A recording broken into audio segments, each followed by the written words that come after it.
और काश तुम उस वक्त की कैफियत देखो जब फरिश्ते काफिरों की जानें निकालते हैं कि उनके चेहरों और पीठों पर मारते जाती हैं और कहते हैं अब आग के अजाब का मजा चखो।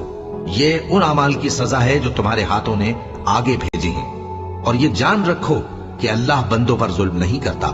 जैसा हाल फिरौनियों और उनसे पहले लोगों का हुआ था वैसा ही इनका हुआ कि उन्होंने अल्लाह की आयतों से कुफ्र किया तो अल्लाह ने उनके गुनाहों की सजा में उनको पकड़ लिया। बेशक अल्लाह जबरदस्त है, सख्त अजाब देने वाला है।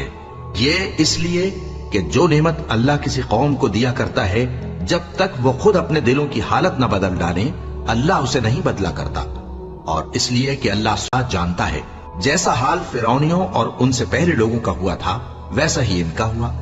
उन्होंने अपने परवरदिगार की आयतों को झुटलाया तो हमने उनको उनके गुनाहों के सबब हलाक कर डाला और फिरौनियों को डुबो दिया और वो सब जालिम